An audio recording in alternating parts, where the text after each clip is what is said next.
Pushkin. The following podcast contains explicit language.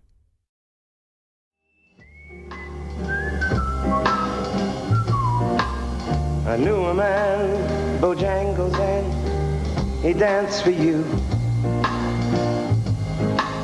in worn-out shoes with silver hair. Sammy Davis Jr. was one of the world's greatest entertainers. He was Sammy, the way Cher was Cher or Elvis was Elvis. 5'5", barely, skinny as a pencil, oversized sunglasses, jewelry hanging off him like Christmas ornaments. He lived off nicotine and vermouth, never wore the same suit twice, made a fortune, died broke, that kind of life. Then he would lightly touch down.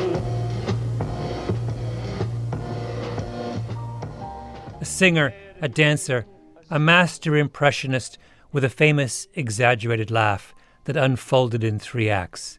The eyes closed in delight, the full body convulsion, the 3-step stagger. In 1972, at the height of his fame, Sammy went to the Republican National Convention in Miami Beach, flew there on a private jet owned by an oil company, took a suite at the Playboy Hotel. On the opening night of the convention, he sat in the private box of the Republican presidential nominee, Richard Nixon. On his second night of the convention, Davis played a concert for the Republican youth in a shirt open to his navel and skin-tight pants. He was halfway through his set when suddenly people started chanting, 4 more years. 4 more years! 4 more years! The cheers were for Nixon, fresh from accepting the Republican nomination. He was crashing the party. Davis held up his hand to quiet the crowd. Ladies and gentlemen, the President and the future President of the United States of America. Pandemonium.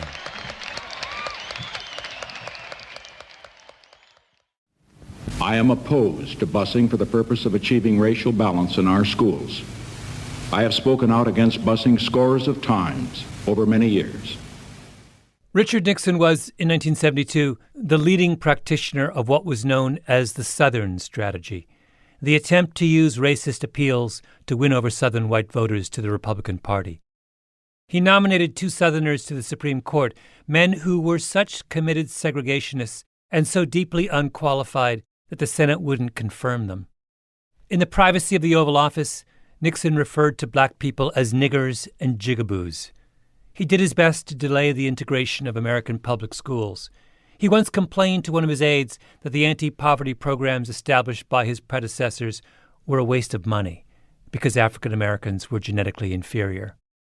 It was just 4 years since Martin Luther King Jr. was shot in Memphis, and the president seemed bent on reversing everything the civil rights movement had fought for.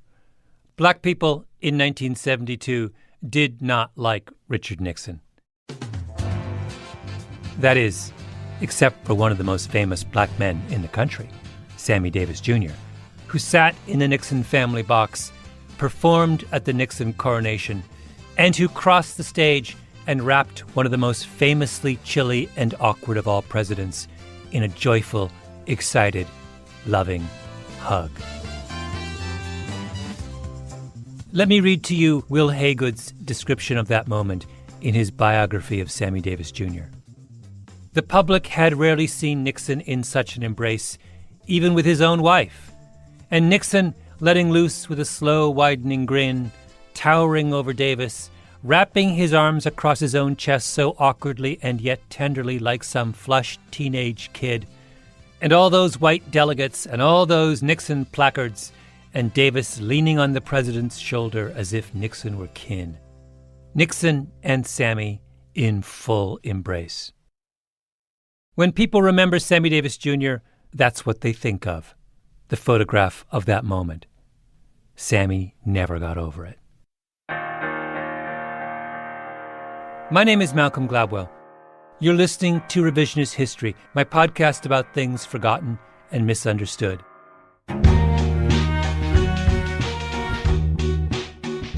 This episode is about Sammy Davis Jr. and what happened on that stage in Miami Beach. Because that moment raises questions about obligation and loyalty that still haven't been resolved. Or maybe have been resolved in the wrong way.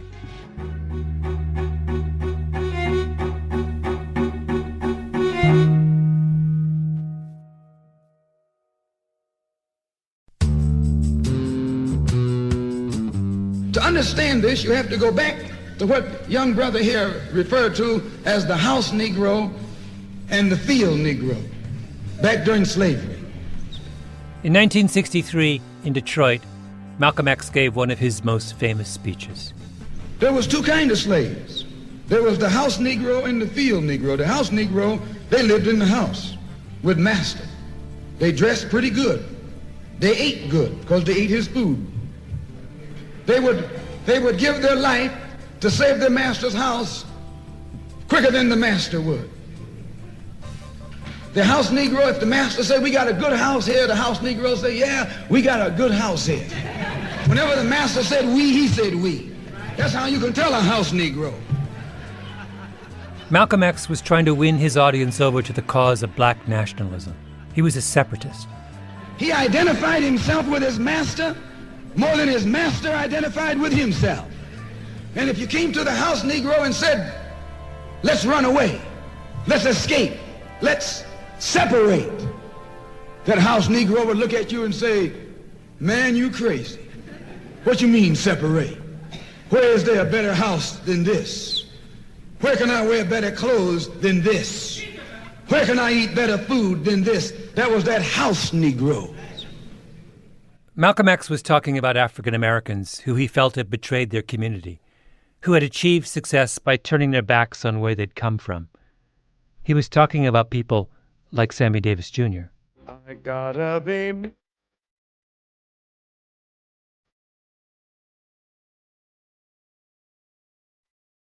Davis was an epic talent.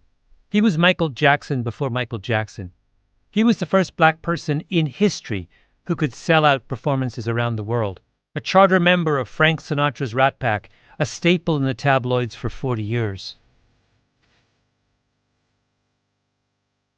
There's a sequence I love from a gala in Sammy's honor in 1989, marking his 60th anniversary in show business. Gregory Hines, a legendary tap dancer, does a number for Sammy, who's sitting in the front row.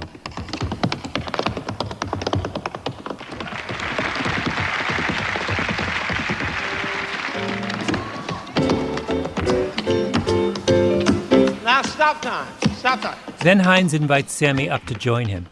Sammy's just had his hip replaced. He'll be dead from cancer within the year. He puts on his tap shoes, hobbles on stage, and the two of them do a dance-off.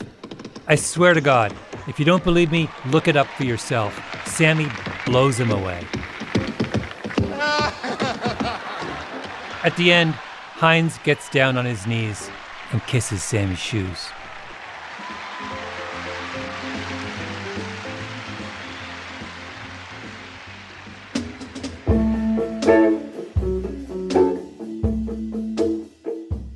Davis was born in Harlem. He started playing the vaudeville circuit as a 3-year-old with his uncle, Will Maston, and his dad, Sammy Davis Sr. He never had any formal schooling or any childhood to speak of. The three of them traveled Jim Crow America, performing for white audiences in one hotel, then sleeping on the other side of the tracks in a colored hotel. During the Second World War, when he was drafted into the Army, his nose was broken so many times in fights that it's flat for the rest of his life. Sammy was taunted, harassed. At one point, a couple of white soldiers pinned Sammy down, write "coon" in white paint across his forehead. There's an almost unbearable moment in Sammy's autobiography, Why Me? He describes standing under the shower in the latrine for hours, trying to get the white paint off his body. I stood under the hot water, rubbing until rashes of blood trickled to the surface, brushing until I'd scraped the last speck of white out of my skin.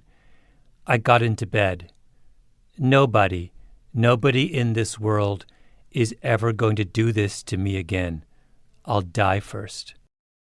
But Sammy's answer to never letting anyone do this to him again wasn't to fight, like Malcolm X wanted black people to do. Sammy's solution was to join. He moved very publicly into the master's house. He dated white women, blondes. He married the stunning Swedish actress May Britt at a time when interracial marriages were almost unheard of. When he moved to Los Angeles, he didn't move to Baldwin Hills, where middle-class blacks lived. He moved into a lily-white section of the Hollywood Hills. This modern house Negro loves his master. He wants to live near him. He'll pay 3 times as much as the house is worth just to live near his master. And then brag about, I'm the only Negro out here.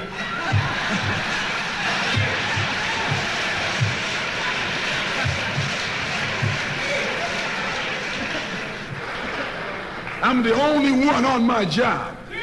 I'm the only one in this school. You nothing but a house Negro.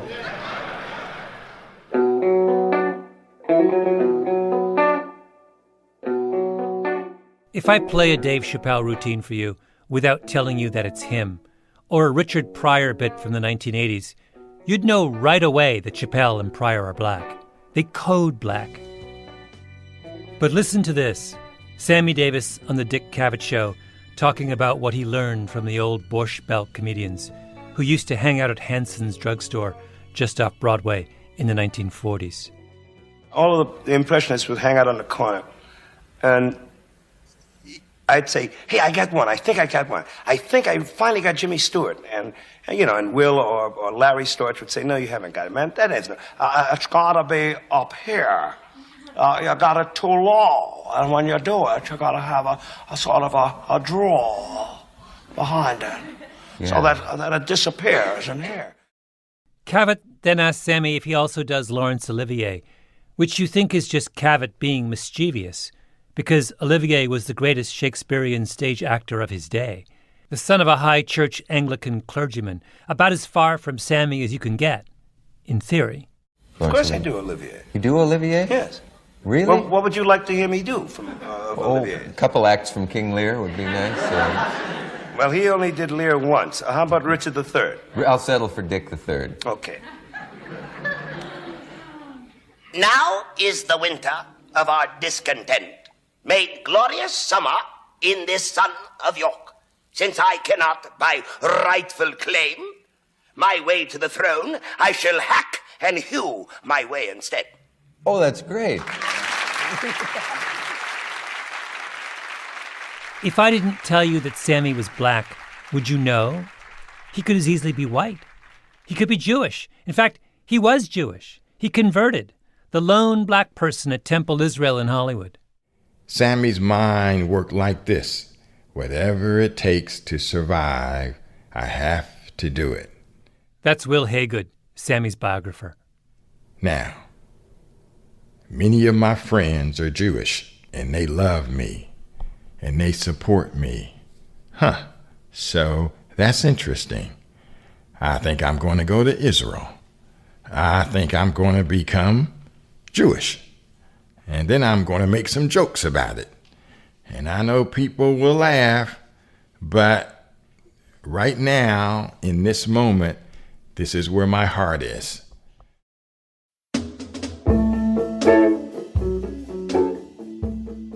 Sammy meets Nixon in 1954. Nixon was the vice president at that point, and Sammy was playing the Copa when the Copa was the hottest ticket in Manhattan. So he got Nixon and his wife seats up front, and they never forgot it. Shortly thereafter, Sammy gets invited to the White House to visit Vice President Nixon. Now just think of that. A kid born poor who had been scuffling out on the road, who had been playing nasty-looking nightclubs, who never had a teacher, who never had classmates, all of a sudden sliding around the White House. They stay in touch. When Nixon becomes president in 1968, he asks Sammy to join a White House advisory council. When the gospel singer Mahalia Jackson died, Nixon asked Sammy to represent him at the funeral and sent a government jet. Nixon asked Sammy to go to Vietnam and entertain the troops. Sammy puts together a massive traveling entourage and plays his heart out.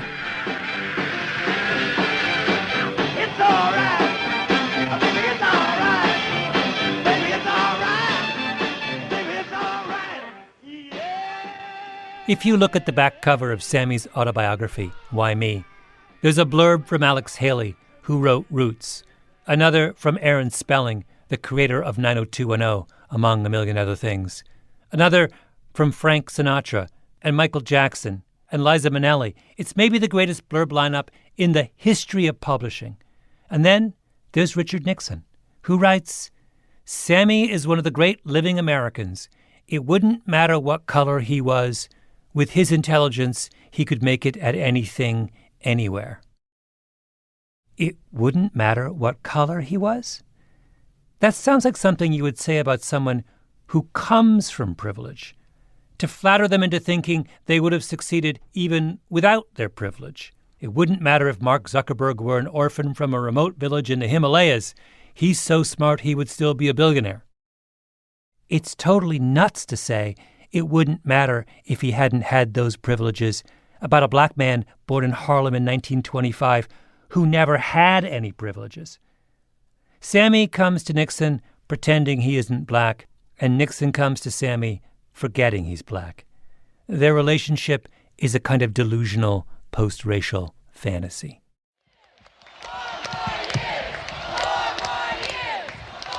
So Nixon says, come to Miami for the convention. We'll put you up at the Playboy Hotel. Why not play for the kids at the youth rally? Of course, Sammy says yes. And Nixon stands in front of the crowd on national TV and starts talking about how Sammy's critics accuse him of selling out by being a Nixon supporter. Then Nixon says, You aren't going to buy Sammy Davis Jr. by inviting him to the White House. You're going to buy him by doing something for America. Nixon waits for the applause to die down. He's looking the other way. Sammy sneaks up from behind, wraps his arms around him. The hate mail Sammy gets over the next few months is so vicious that he hands over some of the letters to the FBI. Eartha Kitt comes up to him and hisses, Did you have to kiss him? Sammy is blindsided. He's desperate to salvage his reputation. He calls up Jesse Jackson, who every year has a big conference in Chicago for his civil rights group, Operation Push. I am somebody. I am somebody. In 1972, Jackson had lined up virtually every Motown and gospel star. The Temptations, Marvin Gaye, the OJs, Curtis Mayfield, Roberta Flack. Sammy says, I want to perform. Jackson says, yes. Brings him out on stage. I am here because I have come home as a black man. Disagree, if you will, with my politics, but I will not allow anyone to take away the fact that I am black. Now, that's all I can say, except that I would like to sing. But who is he kidding? It's September 28, 1972, a little over a month since he was hugging the enemy in Miami. For the rest of his life, Sammy would be haunted by his reception. You said maybe one of the worst things that happened to you, I read, was being booed by people. And I think it was in Chicago. Yeah. This is Sammy, in an interview years later with Tom Cottle on the Boston ABC affiliate. It was the first time that I'd ever been rejected by my own people, because it was predominantly a black audience. Because of your embracing of Nixon. Yeah, the embracing of Nixon and all of that. Jesse was there, as he always had been before, prior to, and as he's been since, to be supportive as a friend. And I was about ready to run, or literally run off the stage, and he said no. And he made me stay, and he talked to the audience, and made me perform. And what did Sammy sing? Whether I'm right or whether I'm wrong. You can't make this up. Whether I find a place in this world or never belong, I gotta be me. I gotta be me. What else can I be? But the hurt of being booed was... I never want to experience that kind of hurt again. I want to live not merely survive. Afterwards, Sammy went home and got drunk. So now you have a 20th century type of Negro today. A 20th century Uncle Tom. He's just as much an Uncle Tom today as Uncle Tom was 100 and 200 years ago. Only he's a modern Uncle Tom. That Uncle Tom wore a handkerchief around his head. This Uncle Tom wears a top hat. Sammy sold his own people out. In the middle of a life and death struggle, he put on a top hat and tap danced for the master. And there's nothing so unforgivable as that, is there? Except, I'm not so sure.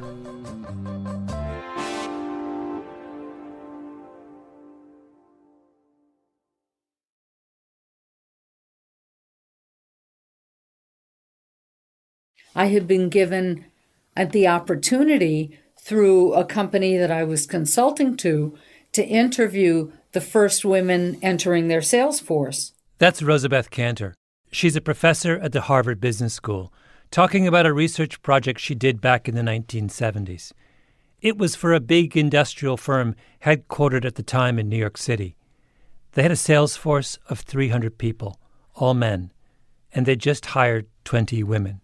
And so here was a batch of people who all had advanced degrees and were very technically talented, and yet they were walking into technical sales in a place that had never seen people like them before. The women were struggling. That's why the company brought in Cantor to diagnose the problem. She showed up with her notebook and began talking with the new hires. And after many interviews, Cantor tells the company, "The reason the women you hired aren't doing well is that you haven't hired enough of them. This isn't about the women and their abilities. This is about numbers." The company had its sales force spread across the country. A typical office was 8 people, which meant 7 men and only 1 woman. And Cantor's point was that it's really, really hard to be the lone woman in an office of 8 people. And I thought, that's really the issue. Are you alone, or are there many of you like you? Cantor wrote up her findings in a classic essay called Some Effects of Proportion on Group Life. Being the only one of your kind, she said, being a token, creates a special set of problems for both sides, for the majority and for the token. The women told Cantor that the minute they showed up in a room, the men on the sales team would become almost exaggerated versions of themselves, telling dirty jokes, war stories, being aggressive, as if the presence of an outsider reinforced what they all had in common. At the same time, the women felt their behavior changing. They felt scrutinized, not as individuals, but as members of their category, which left them self-conscious, uneasy. In one brilliant section of her paper, Cantor talks about the 4 roles that token women get pushed into: the mother, the pet, the seductress, and the Iron Maiden. They couldn't be themselves, not until the proportions of the group turned more in their favor. So you put that same lone woman in a group that has more women in it, and she can relax. She's not on the spot. She can be friends with some. She doesn't have to be friends with all of them. She can find things in common with the men. To fit in, the token has to pass a loyalty test. Cantor writes, "If tokens collude, they make themselves psychological hostages of the majority group. For token women, the price of being one of the boys is a willingness to turn occasionally against the girls." The token woman, in other words, is required to sell out her own kind. Required. That was the cost of admission to the master's house. Being one of the boys was not who they were. It was what they were forced to be. So why is Sammy Davis Jr.'s position any different? In his mind, he was pushing aside white, black for green, green being money. Will Haygood, Sammy's biographer. He started his career with really, literally, having to put food on the table to keep his daddy surviving and to keep Will Maston surviving. He did not want to let them go. And so who would Sammy talk to every day? Who signed his checks? White businessman. And who was in the audience in those Las Vegas nightclubs? Rich white people. Sammy does Laurence Olivier impressions because that's what white audiences wanted to hear. He becomes friends with Richard Nixon. And who is Richard Nixon? Richard Nixon is the political embodiment of those people in his Las Vegas audience. He didn't know the kind of judges who Nixon was appointing to the federal courts or to the Supreme Court. He didn't know Nixon's Southern strategy to divide and conquer. All Sammy knew was Nixon welcomed me wherever I was at. By the way, Sammy campaigned for John Kennedy 10 years before he campaigned for Nixon. But did Kennedy ever invite him to stay at the White House like Nixon did? No.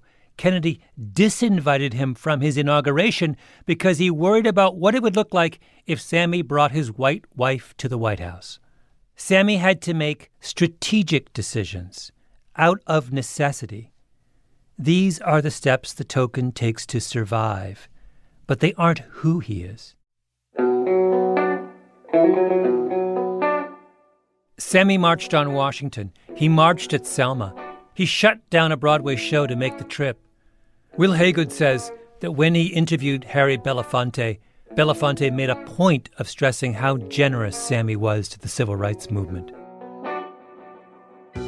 Whenever King was in trouble or was jailed, or whenever King needed bail money, Martin would turn to me and he would say, "Get Sammy."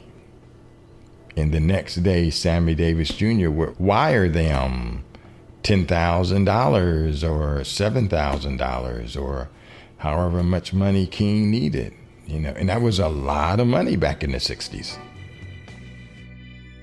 When Sammy Davis comes on stage at the Push Expo, what does Jesse Jackson say in an attempt to quiet the crowd? Brothers, if it wasn't for people like Sammy Davis, you wouldn't be here. We wouldn't have Push today. Now, I expected some foolish people were going to react like this because this man hugged the President of the United States. So what? Look at what this gigantic little man has committed himself to over all these years. Sammy sang, "I Gotta Be Me." But the minute you listen to any of his interviews from that tortured stretch of his career, you realize that he couldn't be me. That was the price he paid. Was there a period, though, Sammy, where you felt, I must prove something to a certain group of people? They've got to know something about me. I guess the first 45 years of my life. You were doing just that? That's all I was doing. Ladies and gentlemen, from the celebrity room of the Grand Hotel, Dean Martin honors our man of the hour, Sammy Davis Jr., with tonight's guests, Freddie Prinze. First came the hug. Then came the booing at Operation Push.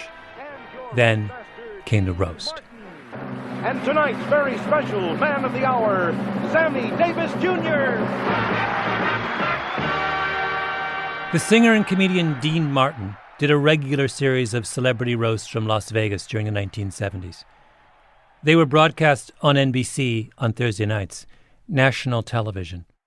The featured guests were a who's who of that era: Muhammad Ali, Ralph Nader, Frank Sinatra, Truman Capote. It was a ritual of comic humiliation. The guests took their medicine. The country watched in mock horror. In April of 1975, it was Sammy Davis Jr.'s turn. At the microphone is the host, Dean Martin of Rat Pack fame. Big, tall, handsome guy. His shtick was that he always pretended he was drunk, even when he was.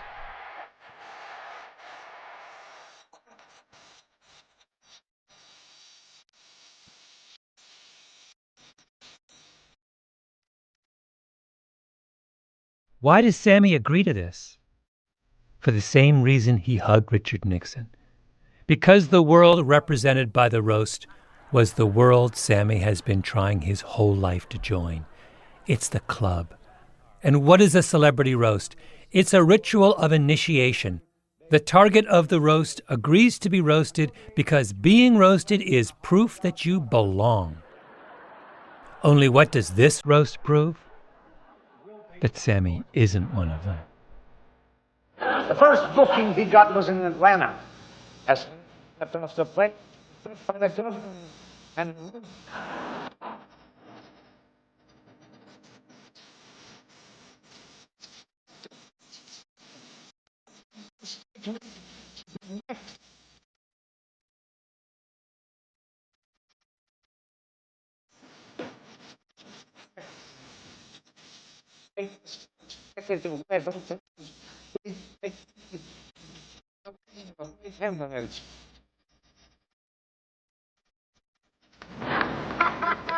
Then Dean Martin pretends to read telegrams from well-wishers. Here's one I think you're going to be very proud of. Dear Sammy Davis, we'd like you to pose for a nude centerfold in our magazine signed the National Geographic. It goes like this on national TV for an hour. Sammy had done everything he could to join the club, and yet, what are the jokes about that day at the MGM Grand? That he doesn't belong. That he's black, and he'll always be black. Sammy sold out, but you can only sell out if someone's buying. Wait, you took your glass. You getting tired, Sammy? Want to take a watermelon break? That's Milton Berle, supposedly one of Sammy's oldest friends. The reason I say that is because Sammy hasn't been feeling well lately. Last month, he had an operation on his throat, and they had a problem. They had to roll him in flour to find his mouth. Admit it, Sammy, the last time you had cash in your hand, this is when you bought your freedom from Scarlett O'Hara. Sammy has always been for civil rights. One time in Mississippi, he told the bus driver that he wanted to be on the front of the bus. So the driver tied him to the bumper.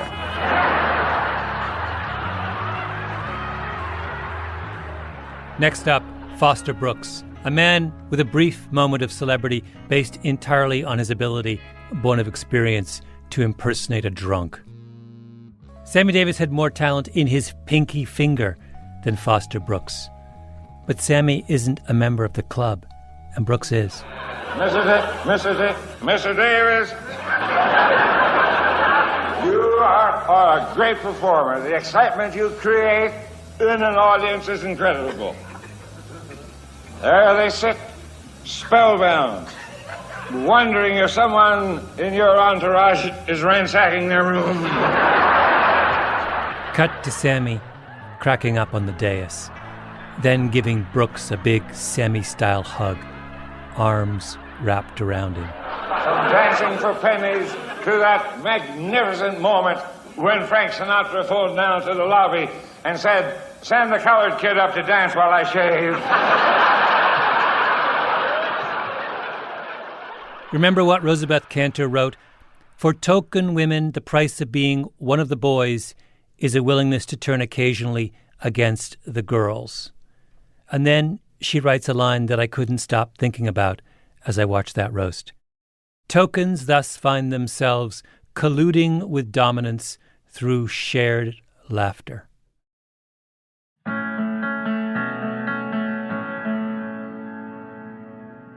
At the end of the evening, Sammy gets up, and there's a moment when you think he's going to lash out, to stand up to the humiliations of the previous hour. But we only think that because it's now. The doors are now open to black entertainers, so that's what would happen today. Can you imagine how Chris Rock or Dave Chappelle or Wanda Sykes or Tiffany Haddish would respond to an evening like that? I mean, a bloodbath. But Rock has Chappelle, and Chappelle has Sykes, and Sykes has Haddish, and 100 others. And when you have numbers, you have power. But Sammy was the first. He didn't have numbers. It's the second generation that gets to defend itself, not the first. Thank you. I would First of all, I'd like to thank a man that I love very, very much for giving me this honor, Mr. Dean Martin.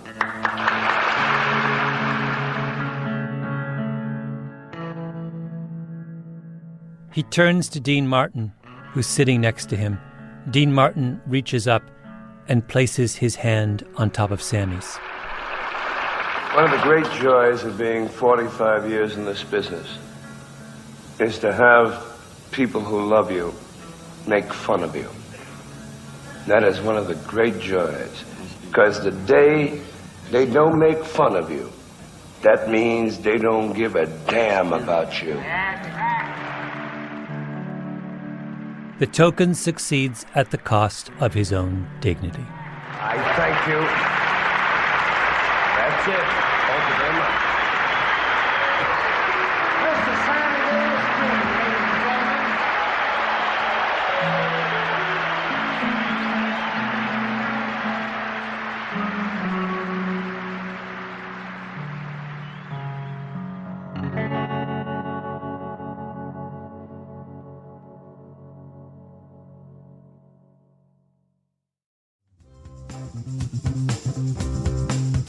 Revisionist History is a Panoply production. The senior producer is Mia Lobel, with Jacob Smith and Camille Baptista. Our editor is Julia Barton. Flawn Williams is our engineer.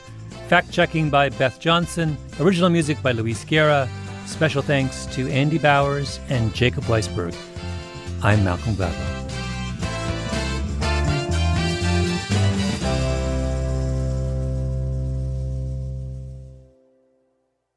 And on stage, we can see a manager who seems to be waiting for the president and waiting to get signals when Mr. Nixon will arrive here. He keeps looking at Sammy Davis Jr. with a very forlorn look, shaking his hand, saying, no, he's not here yet. So we continue to stand by. The young people here have not run out of enthusiasm. And certainly, once again, we are seeing that young people of this country may differ on politics. They may be Democrats or Republicans, but when you put a fast, hard beat to music, that is the universal song of politics for the young people of this country.